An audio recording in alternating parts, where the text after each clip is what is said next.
जहां पर आप भी अभी एक विवाद सामने आया है। आपको बता दें कि ये जो ऊपर हाई वोल्ट की तारें ऊपर गई हुई है, इसे लेकर आज ये झगड़ा उत्पन्न हो गया। झगड़े का कारण बताया ये जा रहा है कि जो ये तारे हैं, देखिए वो हम आपको घर दिखाते हैं कि अगर घर के पास से वो तारें बिल्कुल खींच दी गई हैं और उसके कारण अगर इन तारों में इतना करंट और पावर होता है कि काफी दूर से भी किसी व्यक्ति को खींच सकती हैं। और इसका खतरा जिनके घर के पास से तारे गुजरी हैं उनको ये खतरा बना हुआ है और उनका ये कहना है कि ये तारे काफी दूर की जाए ताकि कोई भी जो हादसा है उसे होने से रोका जाए। और आप आइए बातचीत करते हैं उन लोगों से कि उनका क्या कहना है कि करंट आ जाता था, जो आज बिजली बोर्ड ने बिना बताए जहां एज इट इज खंभा था वहां से उखाड़ के 2 2.5 3 फुट गली की तरफ कर दिया है। और जो कि कल को कोई बरसात है या कोई आंधी तूफान आती है, मेरे मकान के अंदर अगर करंट आता है, कोई हादसा होता है, तो उसका जिम्मेवार बिजली विभाग, बिजली एसडीओ, बिजली के जो जेई या ठेकेदार ये माने जाएंगे। पहले हल्का फुल्का आता था जब भी बरसात आती थी। जब ये खींची गई है तारे तब आपने रोका नहीं कि हमारे परिवार ये रोका नहीं क्या? मैं घर पे नहीं था, मैं दुकान पे था अपनी। मेरी मैडम घर पे थी। मेरी मैडम को पड़ोसियों ने बताया है कि ये तार ऐसे ऐसे कर दी गई है। उन्होंने मेरे को फोन किया है, मैंने आके इनको रोका, ये बिल्कुल नहीं माने और ना मानते। ये मेरे को ये कह रहे कहते सीएम तक जाओ, चाहे पीएम तक जाओ, चाहे कहीं जाओ, ये ऐसे ही रहेगा। सर आपने ये नहीं कहा अगर कोई हादसा हो तो उसकी जिम्मेवारी कौन लेगा? ये कहते हम हमारे को कोई मतलब नहीं है उस चीज से, मना कर रहे हैं। हाथ तला जाते है। ये पोल आप दिखा सकते हो, इसको आप इसको दिखाइए। पहले यहाँ पोल लगा हुआ था, उसके ऊपर कैंटिलीवर लगा हुआ था। तार वही है जहाँ पहले थे। आप थोड़ा पीछे देखोगे तो जो कंज्यूमर इसका विरोध कर रहा है, उसने अनऑथराइज छज्जा बढ़ाया हुआ, गली के अंदर छज्जा बढ़ाया हुआ है। ऐसे हर आदमी गली के अंदर छज्जे बढ़ाएगा और फिर चले हुए काम को रोकेगा तो वो तो इलीगल ही है ना। आप इसको देखो सामने। सर 3 फुट तो हमेशा निकलता है ना छज्जे सर। मैडम मैडम अगर इन्हीं तारों को इस साइड करेंगे तो उधर भी छज्जा है, उस कंज्यूमर को भी दिक्कत होगी, थोड़ी देर में वो भी आपको बुला लेगा, तो तार तो कहीं ना जाएंगे ना। अगर सर कोई हादसा होता तो उसकी जिम्मेवारी कौन लेगा? मैडम हादसा कैसे होगा जब ये छज्जा बढ़ाते हैं तो उसकी जिम्मेवारी इनकी नहीं है। 3 फुट तो हर कोई बढ़ाता है सर। तो ऐसे क्यों बढ़ाता है? सर हर कोई बढ़ाता है 3 फुट तो सर निकलता ही है। अनुसार अगर हर आदमी 3 3 फुट छज्जा बढ़ा लेगा तो लाइन जाएंगी कहाँ से मैडम, ये बताइए आप। लेकिन सर अगर इसे बीच में ले तो सर ले जाने के लिए जगह तो चाहिए हमें। उधर से वो 3 फुट बढ़ा लेगा, उधर से वो 3 फुट बढ़ा लेगा, तो फिर 3 3 फुट की जगह कैसे बचेगी आप बताइए मुझे। तो गली के सेंटर में आप चेक कर लो। अगर गली के सेंटर में नहीं है तो हम उसे गली सेंटर में करा देंगे। आप चेक करो, उधर दिखाओ, पब्लिक को दिखाओ। आप वीडियो को थोड़ा सा पीछे फेरो और देखो सेंटर में है कि नहीं है। अगर सेंटर में नहीं है तो हम उसको सेंटर में कर देंगे। खंबा जो पहले था, अभी आप खंबे के ऊपर ले आइए, वीडियो लेके आइए यहाँ। वो लोकेशन पे हम चलते हैं जहाँ पहले खंबा था। और क्या कहते हैं यहाँ बिजली विभाग के कर्मचारी, उनका क्या कहना है सर, जानते हैं ये? कैंटिलीवर हमने उतारा है। जो खंबा था, खंबे के साथ कैंटिलीवर था। तार पहले भी यही थे जहाँ अब हैं। अगर इसी जगह पे पोल लगाएंगे तो यहाँ नाड़ा आया हुआ है। आप इसको नीचे नाड़ा को दिखाइए प्लीज। ये देखो ये नाड़ा आया हुआ है, तो नाड़े में पोल नहीं लगा सकते। और इसके साथ साथ में ये पाइप है, पाइप भी टूट जाएगा। ये देखो पाइप लाइन है साथ में। हाँ जी,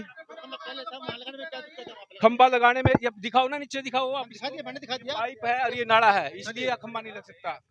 ये प्रॉब्लम है। इसका भी कोई सोल्यूशन हो सकता है? मैडम बिल्कुल सॉल्यूशन, जहाँ पहले तार थे अब भी तार वही है और इसमें कोई दिक्कत नहीं है। बिल्कुल बीच से तार है। आप थोड़ा सा कैमरे को पीछे घुमाओ और दिखाओ कि बिल्कुल बीच से तार है। आजकल जो तारे हैं वो केबल लटकी जा रही है, केबल डाली जा रही है, तो क्या ऐसे पॉसिबिलिटी हो सकता है कि 11 केवी जो लाइन है, ये हमारी मेन लाइन है। पूरे शहर की सप्लाई हम यहाँ से फीड करते हैं। इसमें बार बार फॉल्ट आते हैं, इसलिए हम कोशिश करते हैं जहाँ जब संभव उसका ओवरहेड लाइन ही रखते हैं, क्योंकि केबल में फॉल्ट ज्यादा होते हैं, बारिश में भी, आंधी में। करंट का क्या रहेगा? अभी जिन्होंने कहा कि हादसा हो सकता है, तो करंट का क्या रहेगा सर? करंट अभी नहीं है। ये अभी भी 3 फुट इनके जो मकान है, मकान से अभी भी 3 फुट दूर है। पावर की बात करें तो कितनी इसमें मतलब पावर जाती है अंदर? सारे जितने फीडर निकलते सारे ही 11,000 के वोल्टेज के होते हैं। सर वो अगर कैचअप की बात करें, ये कल कह दें हादसा होता है, अगर कितनी दूर तक से कैचअप? अगर ये इसको हाथ ही लगाएंगे तो ये ऐसे कोई चीज नहीं है कि कोई बिजली किसी चीज को खींचती है। अगर ये इसको हाथ करेंगे, टच करेंगे किसी चीज से, जैसे कोई लोहे की चीज लगा दे इसके, उसमें केस में तो हादसा हो सकता है, अदरवाइज कोई हादसा नहीं है। नहीं, ऐसा कुछ नहीं है। दूर से बिजली खींच लेती है। बारिश के दिनों में लीकेज करंट आता है, वो आपकी जैसे अर्थिंग वगैरह कंप्लीट नहीं होती, आपके घरों में इसलिए करंट आता है। इसका कोई कारण नहीं है। इस चीज का कोई कारण नहीं है, इसमें कभी करंट नहीं आ सकता क्योंकि 3 फीट की दूरी पर है। आप देखो, इसको चेक करो। नमस्कार, मैं हूं शर्मा स्वास्थ्य न्यूज से और इस वक्त हम उपस्थित हैं सफीदों के बिजली घर में और गणमान्य व्यक्तिगण सफीदों के मौजूद हैं जो इस मामले को सुलझाने के लिए पहुंच चुके हैं और जानते हैं इस मामले को लेकर अब इनका क्या कहना है। तो सर नमस्कार। नमस्कार जी। तो सर क्या मामला है, अब क्या रहेगा इस मामले को लेकर? थरेजा जी को काफी परेशानी थी कल उस वायर से, अब क्या रहेगा? मैडम जी, थरेजा जी को कोई परेशानी नहीं थी। ये एक सरकारी कार्य में बाधा डालने की नीयत थी और ये एक हाई टेंशन लाइन होती है। जब लाइन नहीं निकलेंगी बिजली कहाँ से आएगी? क्योंकि हरियाणा सरकार की तहत नए तार लगाओ, नए पोल लगाओ, छोटे पोल उनको उखाड़ो, बड़े पोल लगाओ, उसी के तहत काम चला हुआ। ये हमारा ठेकेदार तो उसके साथ इन्हें बदतमीजी की, पत्रकार बंधु साथियों को बुला के उसमें मीडिया में बातें करवाई, जो कि गलत है, ऐसा होना नहीं चाहिए। तो सर एक सवाल था आपसे, कल हमने एसडी साहब से भी बात की थी। इनका ये कहना है 11,000 वोल्ट उन तारों से गुजरती है, अगर कोई बराबर आता है तो वो तारे खींचती है, ऐसा कुछ है सर? ऐसा कुछ नहीं है जी, ऐसा कुछ नहीं है। ये तार कभी नहीं खींचती, 33,000 की भी लाइन नहीं खींचती, नहीं खींचती, बल्कि उनको तो ऊंचा किया बड़े पोल लगा के, बहुत ऊंचा किया। वो देख लो ना, लग रही है तो साइड। सर हमने देख के आए, मौके पर मौजूद थे, हमने देखा है। और ये भी कहना था सर थरेजा जी का कि जब बारिश आती है तो हमारे घर में हल्का हल्का करंट महसूस होता है। सर उसका कारण क्या हो सकता है? ऐसे है कि थरेजा जी एक मतलब इसके कोई गलतफहमी थी अपने दिमाग में ही, इस कारण उसने गलतफहमी का शिकार हो गया। वो थरेजा जी बैठे अंदर, वो माफी मांगने लग रहे हैं। अब आपके सामने भी माफी मांगेंगे, पूछ लेना गलती किसकी है किसकी नहीं है। काफी विवाद हुआ था उस तार को लेकर, और अब क्या कहना चाहते हैं कि वैसे तो थरेजा जी ने कहा था कि मैं सीएम विंडो में लगाऊंगा और वो नहीं तैयार थे। आपके सवाल जवाब देने के बाद भी उनके मन में कहीं ना कहीं था कि इस वायर से हमें कहीं ना कहीं नुकसान होगा। तो अब क्या कहना है सर?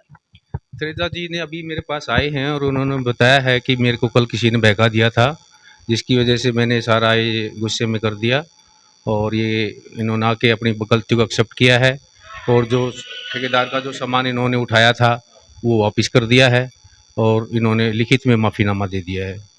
तो हमें तो यही था कि भाई हमारे काम में बाधा ना डाली जाए। गर्मी का सीजन आ रहा है तो हम हर जगह चाहते हैं कि केबलिंग वगैरह हो जाए, लोगों को गर्मी में समस्या ना आए, तो उसी के तहत ये काम भी चल रहा था। तो बस हमें तो इतना ही है कि पब्लिक एजिटेशन ना करे, क्योंकि आगे गर्मी आएगी तो सुविधा पब्लिक की है, पब्लिक के लिए ही हम काम कर रहे हैं। सर अगर आगे भी अगर कोई व्यक्ति इस प्रकार अड़चन डालता है सरकारी काम में तो उसके लिए क्या कार्रवाई रहेगी? देखिए हमारा तो यही है कि पहले हम उसको समझाते हैं, बुझाते हैं, प्यार प्रेम से ही बात करते हैं। हमने कल भी इनसे प्यार प्रेम से ही की थी। और जब कंज्यूमर ज़्यादा इरिटेट हो जाता है, नहीं मानता है, तो फिर हमें थाना तहसील भी करना पड़ता है। सर ये भी तो होता है, देखिए अगर अब हम अड़चन लड़ाते हैं और गर्मी में गाली भी हम फिर बिजली वालों को देते हैं, वो खराब कर दी, उन्होंने खराब किया, सुननी भी आपको ही पड़ती है। आओ मैं आज आपको इस सवाल का जवाब देता हूँ। आप बिजली वालों को गाली नहीं दे रहे? क्या मैं किसी का शहर में किसी का बेटा नहीं हूँ? नहीं सर, हमारी बात नहीं है। आप सर आप अपनी जगह ठीक है, मैं वो नहीं कह रही, लेकिन बात वो आती है सर, जैसे अगर आप अपने दिन रात आप अपनी जान को लेकर खंबे पे चढ़े होते हैं। देखिए किसी भी टाइम कोई जान का खतरा आप लेते हैं, मोल लेते हैं, दिन रात लेते हैं। कुछ मूर्ख लोगों की बात कर रही हूँ सर। अगर बिजली किसी कारण से खराब है वो तो आप जानते हैं सर कि किस कारण से खराब है, कितनी पीछे परेशानी है, लेकिन कुछ मूर्ख लोग कह देते हैं बिजली वाले काम नहीं कर रहे हैं, बिजली वाले अपना प्रॉपर नहीं कर रहे हैं। सर उन लोगों के बारे में क्या कहेंगे जो अपनी मूर्खतावश आप लोगों को कहीं ना कहीं गलत समझ बैठते हैं? मैं फिर भी आपके चैनल के माध्यम से उन्हें मूर्ख नहीं कहूंगा, चाहे वो मूर्ख है चाहे सयाना है, मेरे लिए वो फिर भी भगवान है। जिस जनता का मैं नौकर हूं मैं उसको फिर भी भगवान कहूंगा, मैं मूर्ख नहीं कहूंगा। परंतु जो वो गलती कर रहे हैं मूर्ख कहने की, हमें गालियां दे रहे हैं, वो गलती कर रहे हैं, वो कहीं ना कहीं गलती में है। अगर हम खाली बैठे हों आंधी तूफान में या किसी भी सिचुएशन में हम खाली बैठे हो, जनता की सेवा ना कर रहे हो, तो वो हमें गालियां देते अच्छी लगते हैं।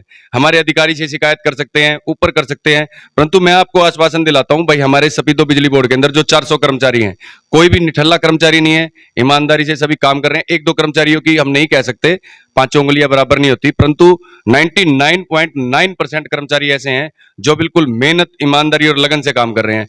उन कर्मचारियों की मैं नहीं बोल सकता जो काम करते हुए क्षतिग्रस्त हो गए, किसी का हाथ कट जाता है, किसी की टांग कट गई, किसी के साइड में करंट लगा हुआ है। एक बार करंट अगर हद से पार हो जाए, मैं इस जनता को बताना चाहता हूं, तो वो सारी जिंदगी गर्मी में रह नहीं सकता, एसी के अंदर रहना पड़ेगा, सर्दी में वो नहीं रह सकता। तो बहुत ज्यादा प्रॉब्लम फेस करनी पड़ती है। आप ये देखो ना, हम कितनी मुसीबत में जनता की सेवा कर रहे हैं। और जनता से एक निवेदन भी करना चाहूंगा, जिस भी मोहल्ले गली में हमारा कोई भी बिजली वाला काम करने के लिए जाए, कृपया उनको कोऑपरेट करें। आपको कोई प्रॉब्लम होती है, मैं एज ए प्रेसिडेंट बिजली बोर्ड होने के नाते सबको आश्वासन देना चाहता हूं, अगर किसी भी शहरवासी को कोई दिक्कत होगी तो हम छाती अड़ा के पहले अपने शहरवासियों के साथ खड़े होंगे, अपने भाईचारे के साथ में। कर्मचारी हैं, अपनी जान को खतरे में डालकर कार्य करते, तो किस प्रकार अपना कार्य कर पाएंगे? ऐसा सरकार की जो पॉलिसी है बनाई हुई है, हम डिपार्टमेंट के अनुसार जो उनकी तनख्वाह ले रहे हैं, जो डिपार्टमेंट दे रहा है पब्लिक सेवा के लिए ले रहा है जी। और उसके अंदर अगर हमारे को अड़चन आती है, पहले तो हम उनको, कि हम भी पब्लिक से ही हैं, कोई बाहर से तो है ही नहीं, तो हम पब्लिक सेवा के लिए लगाए हुए हैं। अगर किसी को दिक्कत है तो अगर हमसे उनसे कोई दिक्कत है, हमारे ऊपर अधिकारी बैठे हैं, उनसे को जाके बात करें। उनसे भी नहीं मिलते तो ऊपर बैठे हैं, तो चाइना बड़ी बैठी बिजली मंत्री से तो लेके ऊपर मुख्यमंत्री तक की बातें हैं, लेकिन ये आदेश सरकार के हैं, उसी की पालना करते हम ये कार्य कर रहे हैं जो बिजली बोर्ड का। हाँ जी सर, आप भी लोगों से यही कहेंगे कि कोऑपरेट करें इस चीज में? बिल्कुल, बगैर कोऑपरेट का तो नहीं चल सकता, एक परिवार भी नहीं चल सकता कोऑपरेट का, इतना बड़ा शहर है। और हमारे अधिकारी इतने बढ़िया अधिकारी यहाँ पे आए हुए हैं जो कि शहर की जो सरकार की पॉलिसी है उसको लागू करके कर्मचारियों के साथ दिन रात होके यही प्रेरित करते हैं कि पब्लिक को कोई दिक्कत ना हो। गर्मी का सीजन आने लग रहा है, उसके विषय में सभी कर्मचारियों को बुला बुला के कहते हैं भी कर्मचारी किसी भी कंज्यूमरों को समस्या नहीं होनी चाहिए। इनके आदेश पर हम सारा इनके साथ दिन रात लगे हुए हैं और पब्लिक की सेवा के लिए हमारा उद्देश्य है कि पब्लिक को तंग ना हो। हमारी वेबसाइट पर विजिट करें और नीचे दिए गए एंड्रॉयड ऐप के आइकन पर क्लिक करें, जिससे आप एंड्रॉयड की ऐप को डाउनलोड कर सकते हैं और लेटेस्ट न्यूज़ का आनंद उठा सकते हैं।